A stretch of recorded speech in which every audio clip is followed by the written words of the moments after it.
Cara, comunidade, com alegria que nós vamos acompanhando a liturgia do tempo comum, nós estamos ao início dos textos que vai falando sobre a vida de Davi, de Salomão, passamos já por 2 Samuel, estamos agora em livro de Reis, o estabelecimento, a inauguração do templo.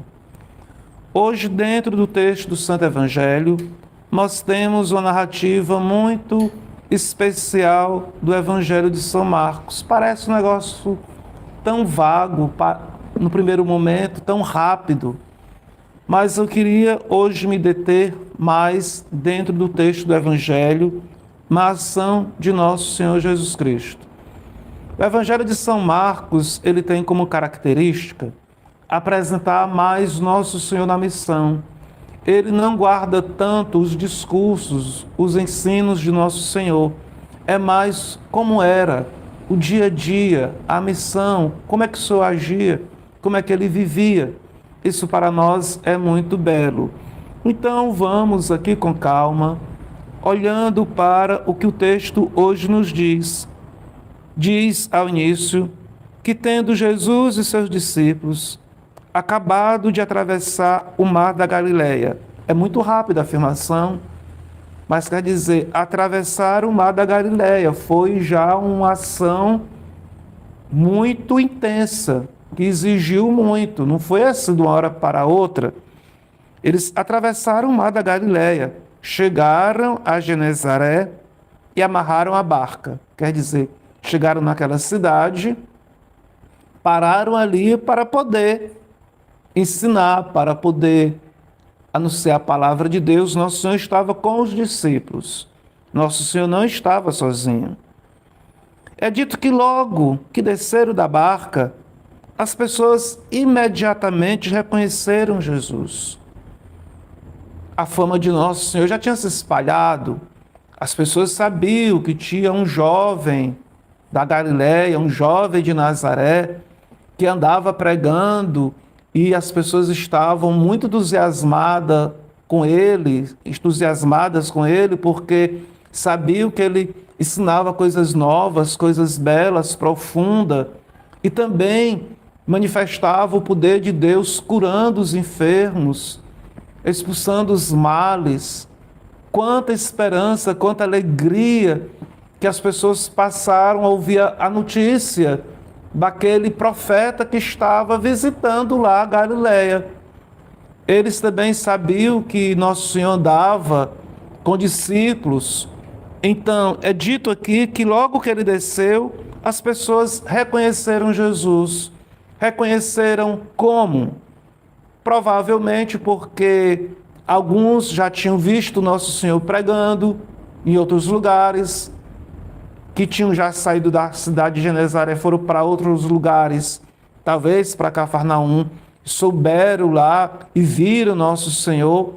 Então, no meio daquele local, tinham pessoas que já sabiam, conheciam, tinham visto o Senhor, ou então também eles sabiam que esse mestre, esse profeta, esse homem de Deus, que não entendiam ainda que era o Filho de Deus, que era o Messias, que ele andava com os discípulos. Então, quando o Senhor desce naquele local, as pessoas reconhecem imediatamente, diz o texto do Evangelho, imediatamente nosso Senhor. Esse reconhecimento imediato da presença de Deus, nós também deveríamos ter em nossas vidas.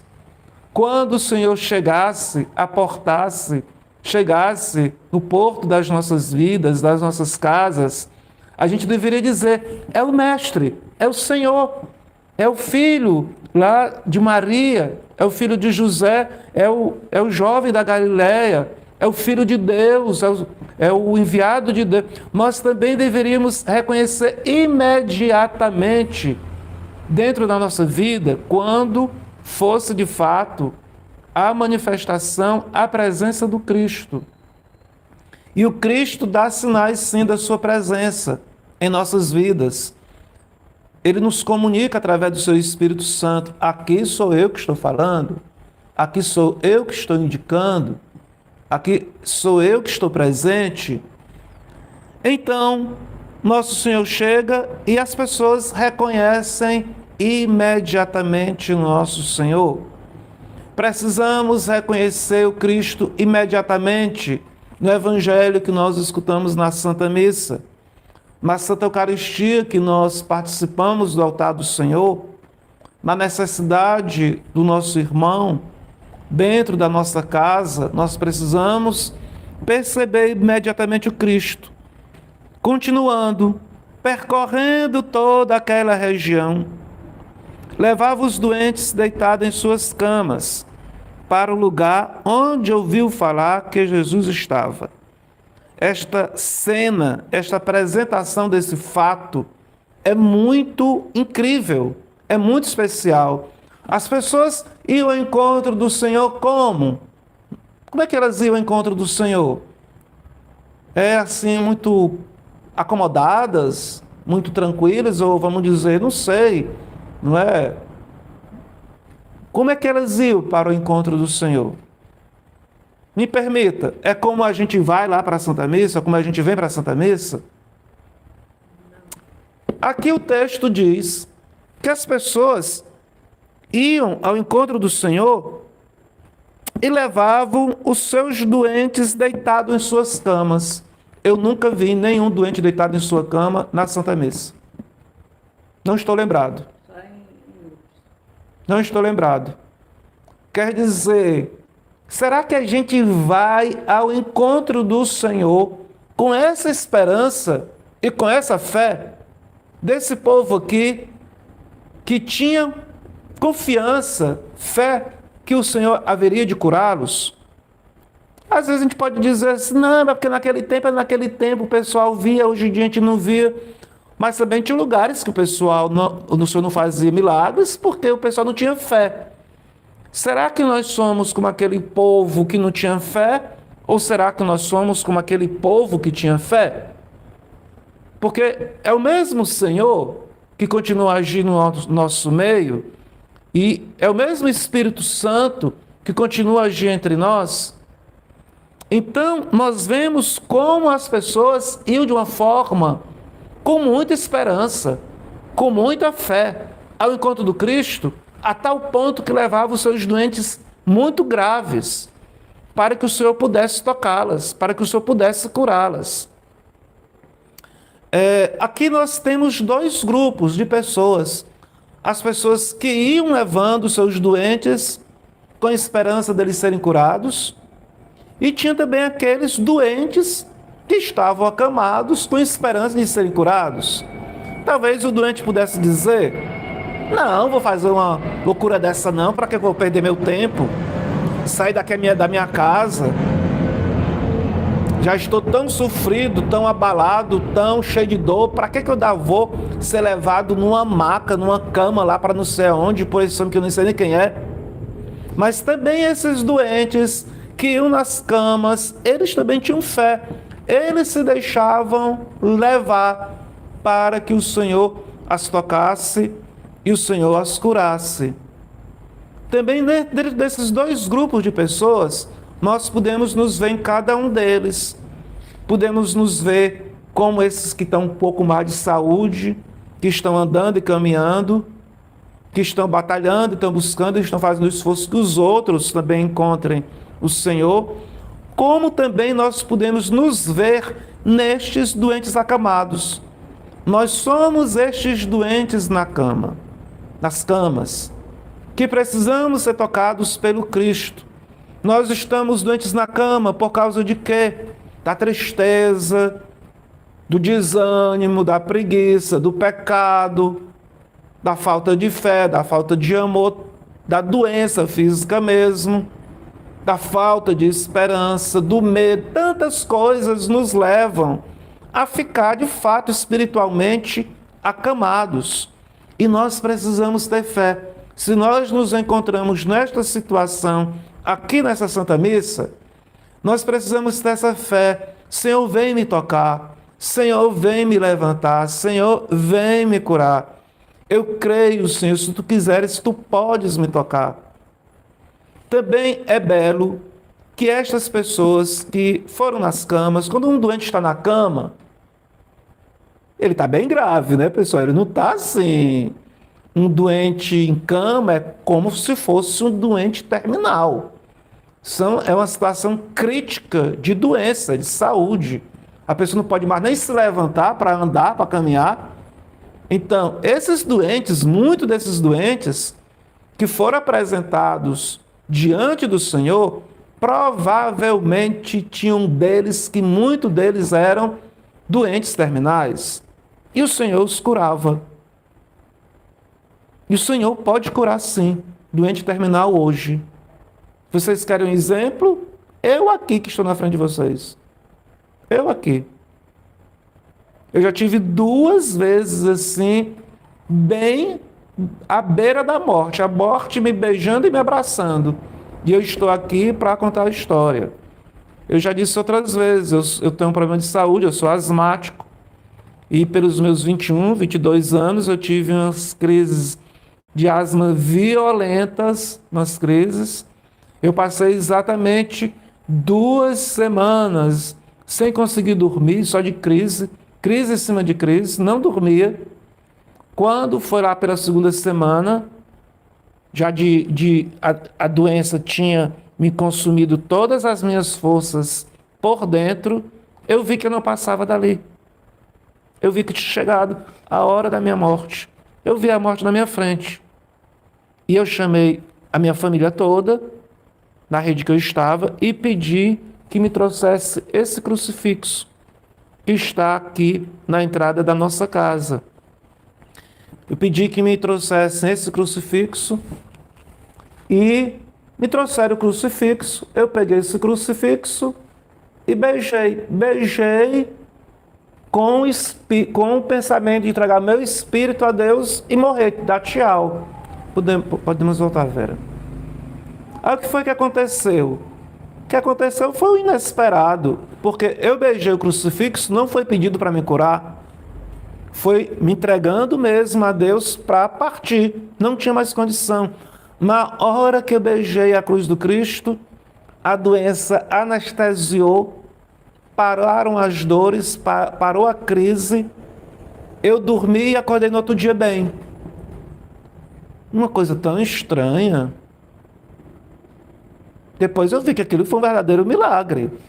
Passou-se mais ou menos 1 ano, 2 anos, se repetiu a mesma situação, não me lembrava nem mais.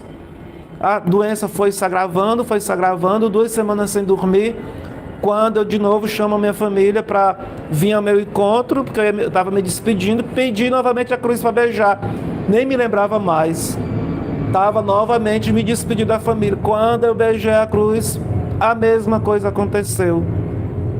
A doença foi anestesiada. Eu dormi e no outro dia eu amanheci bem. Não fiquei curado do asma. Ainda hoje eu tomo remédios para manter o equilíbrio do corpo. Mas aquilo ali foi um verdadeiro milagre. Foram verdadeiros milagres aquelas 2 vezes, porque eu estava no leito de morte, o Senhor chegou, me levantou e me curou. Pois o Cristo, Ele tem o poder, em quaisquer que sejam as situações, de nos curar, de nos tocar. Continuando aqui, então, levava os doentes deitados em suas camas para o lugar onde ouviu falar que Jesus estava. E nos povoados, cidades, né? Cidades, no mundo mais urbano, e nos campos, mais na periferia, onde o Senhor chegava, onde ele chegava, o nosso Senhor com os discípulos, quer dizer que o Senhor não ia só nas cidades assim grandes, não. Nosso Senhor ia nas cidades, depois ia mais afastado, lá nos campos, lá no meio rural, encontrar aquele pessoal que estava ali mais escondidinho. Mas nos povoados, nas cidades e campos, onde chegavam, colocavam os doentes nas praças. Olha que lindo, gente. Por onde o Senhor ia passando, os pessoal sabia que o Senhor tinha esse poder de curar. E quando ele chegava lá, estavam as praças cheias de gente, já esperando que ele pudesse levar uma palavra de esperança, uma palavra de fé, de alegria e de cura. Então, é belo ver, imaginar, a gente pensar nessa cena, o Senhor numa cidade, que pode ser a nossa cidade, uma praça grande aí, que o Senhor fosse chegar, estava lá cheio de enfermos. E que desafio para o Senhor, que desafio para o Cristo ver tanta gente doente e Ele ter compaixão, Ele ter misericórdia e curar as pessoas. Mas dizem aqui que o povo tinha tanta fé que pediam-lhe para tocar ao menos a barra da sua veste. Eles não queriam nem tanto que o Senhor as tocasse.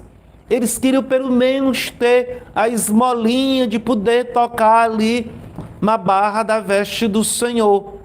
Que povo de fé! Que coisa maravilhosa! As pessoas serem curadas só por tocarem uma coisa ligada a nosso Senhor. Eu tenho esses paninhos sobre o altar, ganhei esses paninhos dos peregrinos do Padre Marcos. Pode mostrar de novo, Verinha. Ganhei esses paninhos aqui, os panos do altar. Eu considero que os panos do altar, esses corporais, essas alfaias que a gente recebe, são também esses panos do Senhor. Que se a gente toca pelo menos essa sua veste, nós haveríamos de ficar curados. Mas eu vou contar um testemunho para vocês. Às vezes eu ficava pensando, né? Eu sou padre, né? Dá para ver que eu sou padre. E que Nosso Senhor curava as pessoas que tocavam a barra das suas vestes. Aí uma vez eu fiquei pensando, será que se alguém tocar a barra da veste do padre, fica curada também? Porque a gente faz a pessoa do Cristo para a comunidade. Pois aconteceu também comigo isso, pessoal. Aconteceu. Eu estava lá na paróquia com aquele manto que normalmente vocês veem, aquele manto amarelo de bênção, que eu dou a bênção com o Santíssimo ao final da Santa Missa na Matriz. Aquele belo manto que foi bordado pela nossa querida Rose, que é de Baturité, que nos acompanha na Santa Missa.